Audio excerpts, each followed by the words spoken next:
Assalamualaikum warahmatullahi wabarakatuh. Perkenalkan, nama saya Izatul Mutia dengan NIM 2248201090. Di sini saya akan menjelaskan tentang teknologi bahan alam dengan dosen Bapak Hari Adi Saputra. Langsung saja kita kepada materinya. Pertama itu minyak siri. Minyak siri adalah zat berbau yang terkandung yang berada di dalam tanaman.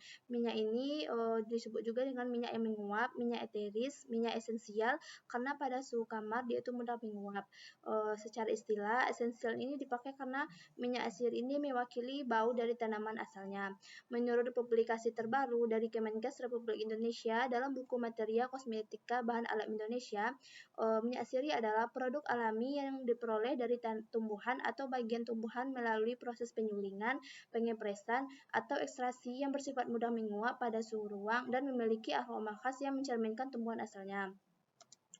Lalu komponen dari minyak siri ini dari hasil analisa GCMS komponen dalam minyak bawang merah dengan metode MSDF dan MUSDF, di mana komponennya itu ada bis 3 hidroksipropil, terus sampai beta-kropilen. Lalu untuk metode ekstraksi minyak siri ini, pertama itu ada destilasi, di mana tahapannya itu kita mempersiapkan bahannya, lanjut kepada pemanasan dengan air atau uap, lalu pemisahan minyak siri dengan air atau hidrosol. Kelebihan dari destilasi ini, teknologinya itu sederhana, waktunya itu relatif cepat, dan pemisahannya mudah, di mana kelemahan dari destilasi ini senyawanya mudah rusak karena panas tinggi.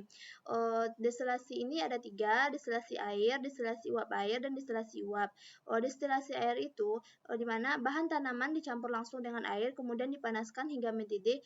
Uap yang terbentuk membawa minyak siri, lalu dikondensasi dan dipisahkan. Cocok untuk bahan keras seperti kulit kayu dan juga akar. Yang kedua itu ada destilasi uap air, di mana bahan tanaman itu diletakkan di atas air, tidak langsung menyentuh air, lalu air itu dipanaskan sehingga menghasilkan uap yang melewati bahan. Uap membawa minyak siri ke kondensor, cocok untuk bahan yang sensitif panas. Lalu yang ketiga ada destilasi uap, di mana uap dihasilkan dari sumber luar atau boiler dan dialirkan dari bahan tanaman dalam alat terpisah. Minyak siri ini terbawa oleh uap dan dikondensasikan, di mana cocok untuk produksi skala besar dan efisien untuk bahan dengan kandungan minyak yang tinggi. Yang kedua itu ada proses yang press atau pengepresan, di mana tahapannya itu kita mempersiapkan bahan seperti kulit jeruk, lalu yang kedua pengepresan mekanik dan pemisahan minyak dari hasil perasan. Di mana kelebihan dari pengepresan ini yaitu teknologinya sederhana, senyawa tidak rusak karena tanpa panas, lalu kelemahannya itu prosesnya lama dan pemisahan minyak lebih sulit. Untuk bentuk dan langkah-langkahnya bisa ditengok di gambar. Terus yang ketiga itu pelarut organik, di mana metode pelarut organik adalah teknik ekstraksi yang menggunakan pelarut kimia seperti heksana, etanol untuk melarutkan minyak siri dari bahan tumbuhan. Proses ini terdiri dari 3 tahap. Yang pertama itu kita persiapan, di mana bahan tanaman itu dikeringkan dan dipotong agar luas permukaan kontak dengan pelarut lebih besar. Lalu yang kedua itu kita ekstraksi, di mana bahan itu direndam dalam pelarut untuk melarutkan komponen atsiri. Lalu yang ketiga itu ada pemisahan, larutan disaring, lalu pelarut dipisahkan untuk mendapatkan minyak atsiri. Tentu ada kelemahan dan kelebihan, di mana kelemahannya itu pemisahannya lebih sulit dan teknologinya mahal. Terus kelebihannya itu waktunya cepat dan senyawanya tidak rusak karena panas. Yang keempat itu ada enfleurasi, di mana ini adalah metode ekstraksi minyak siri yang biasa digunakan untuk bunga-bunga halus seperti melati yang mudah rusak oleh panas. Proses ini melibatkan penyerapan minyak siri oleh lemak padat pada suhu kamar, di mana tahapannya itu persiapan bunga segar disiapkan dan diletakkan di atas lemak, lalu tahapan ekstraksi, di mana minyak siri ini diserap oleh lemak selama beberapa hari. Yang ketiga itu pemisahan, di mana minyak siri diekstrak dari lemak menggunakan alkohol. Kelebihan dari enfluorasi ini, dia itu tidak merusak senyawa karena tanpa pemanasan dan menggunakan teknologi yang sederhana. Tentu ada kelemahannya, di mana kelemahannya ini prosesnya itu membutuhkan waktu lama dan pemisahan minyak dari lemak itu sangat sulit. Yang kelima itu ada maserasi lemak panas. Maserasi lemak panas ini metode ekstraksi yang menggunakan pelarut lemak dalam keadaan panas untuk melarutkan senyawa aktif dari simplicia, khususnya senyawa non-polar seperti minyak siri atau senyawa aromatik. Di mana tahapan dari maserasi lemak panas ini perlu persiapan, di mana simplicia ini dikeringkan, dihaluskan agar permukaan kontak dengan pelarut lebih luas. Lalu yang kedua itu ada ekstraksi, di mana simplicia dicampur dengan minyak, misalnya minyak kelapa atau minyak zaitun, dan dipanaskan pada suhu tertentu untuk melarutkan senyawa aktif. Yang ketiga, ada pemisahan. Setelah diekstraksi, campuran disaring atau didiamkan agar residu padat terpisah dari minyak yang telah mengandung senyawa aktif. Kelebihan dari maserasi lemak panas ini, dia itu menggunakan teknologi yang sederhana, cocok untuk skala kecil atau tradisional. Kelemahannya itu ada pemisahannya lebih sulit, terutama jika minyaknya kental. Lalu yang kedua itu membutuhkan waktu yang lama untuk ekstraksi maksimal dan juga senyawanya itu mudah rusak karena panas. Lanjut kita kepada materi ekstraksi. Fraksinasi berasal dari fraction atau bagian. Secara harfiah dapat diartikan sebagai mekanisme untuk memilah-milah atau memisah-misahkan suatu kumpulan atau kesatuan menjadi beberapa bagian, atau lebih mudahnya dapat dikatakan sebagai proses pembagian kelompok. Di mana tujuan dari fraksinasi ini untuk mendapatkan fraksi tertentu dari suatu ekstrak yang merupakan fraksi aktif. Lalu melakukan isolasi atau pemisahan satu senyawa metabolis sekunder tunggal.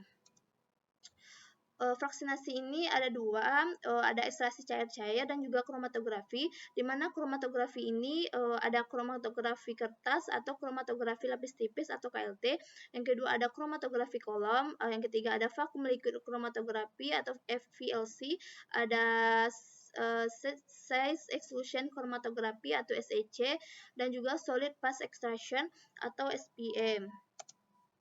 Ekstraksi cair-cair, di mana metode ini pemisahan senyawa berdasarkan perbedaan kelarutan dalam dua pelarut yang tidak saling bercampur, biasanya seperti air dan juga pelarut organik, di mana komponen target dipindahkan dari fase cair ke cair awal ke fase cair lain, di mana faktor pentingnya itu pemilihan pelarut, koefisien partisi, pH, dan juga suhu. Di mana aplikasi dari ekstraksi cair-cair ini, di mana pemurnian senyawa aktif dari ekstrak herbal, terus industri farmasi, dan juga kimia. Lanjut kepada kromatografi. Tabung kromatografi, di mana teknik pemisahan berdasarkan perbedaan interaksi senyawa dengan fase diam atau adsorben dan fase gerak pelarut. Campuran senyawa dimasukkan ke kolom berisi adsorben, lalu senyawa ini akan bergerak turun dari kecepatan yang berbeda tergantung kepolarannya. Dan komponen dipisahkan saat keluar dari kolon atau elusi. Lalu ada kromatografi lapis tipis atau KLT. KLT adalah metode kromatografi sederhana untuk memisahkan senyawa dalam campuran. Ada fase diam dan juga fase gerak. Fase diam, lapisan tipis adsorben seperti silika gel atau alumina pada pelat kaca, plastik, atau aluminium.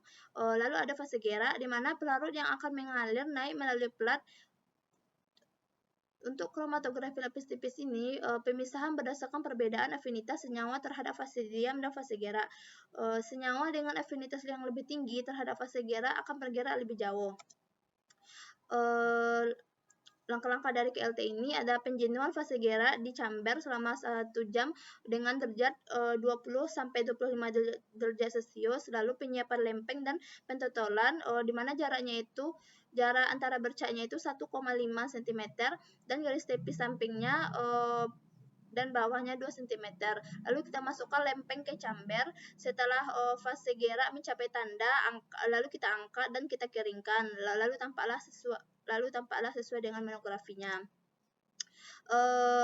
Kelebihan dari KLT ini waktunya cepat, simpel, dan juga jumlah zat yang diperiksa itu cukup kecil, dan kondisi kromatografi itu untuk optimasi resolusi senyawa dan tidak diperlukan ruangan yang besar. Lalu kekurangan kita kepada pemurnian, di mana untuk mendapatkan komponen bahan alam murni bebas dari komponen kimia lain yang tidak dibutuhkan, di mana prinsip dari pemurnian ini pemisahan antara dua zat atau lebih yang saling bercampur. Tujuan dari pemurnian ini untuk mendapatkan zat yang murni dari suatu campuran atau larutan yang telah tercemar oleh zat lain. Tingkat kemurniannya itu 95% sampai 100%. Lanjut kita kepada rekristalisasi. Rekristalisasi adalah suatu proses pemurnian bahan padat yang biasanya senyawa kimia dengan cara melarutkan senyawa tersebut dalam pelarut tertentu pada suhu tertinggi. Kemudian mendinginkannya perlahan-lahan. Pada saat mendingin, senyawa tersebut akan membentuk kristal yang lebih murni karena hanya senyawa yang diinginkan yang akan mengkristal, sementara kotoran atau zat pengotor akan tetap terlarut dalam pelarut. Prinsip kerja dari rekristalisasi ini di mana senyawa dilarutkan dengan pelarut yang dapat melarutkannya pada suhu tertentu. Ketika larutan jenuh berisi pelarut dengan suhu tinggi dan senyawa dibiarkan mendingin, kelarutan senyawa akan menurun sehingga membentuk kristal keluar dari larutan. Ada dekantasi dan juga sublimasi. Dekantasi ini adalah pemisahan campuran padatan cairan atau dua cairan yang tidak bercampur dengan menuangkan cairan setelah pengendapan atau sedimentasi akibat gravitasi. Kelebihan dari dekantasi ini sederhana, aplikasi luas untuk pemisahan kasar, dan juga kekurangannya itu kurang efektif atau hanya untuk campuran yang tak bercampur atau dengan perbedaan massa jenis yang signifikan. Lalu sublimasi. Sublimasi adalah proses pemurnian di mana padatan langsung menjadi gas tanpa melalui fase cair, lalu terkondensasi kembali menjadi padatan murni dalam sistem vakum atau tekanan rendah. Terjadi jika padatan punya tekanan uap tinggi di bawah titik lelehnya. Kelebihan dari sublimasi ini, untuk senyawa padat volatil yang tak bisa dipisah metode lain, hasilnya itu murni karena pengotor tak menguap baik untuk beda titik didih besar. Lalu kekurangan dari sublimasi ini hanya untuk padatan volatil, tidak untuk yang lain. Terima kasih. Assalamualaikum warahmatullahi wabarakatuh.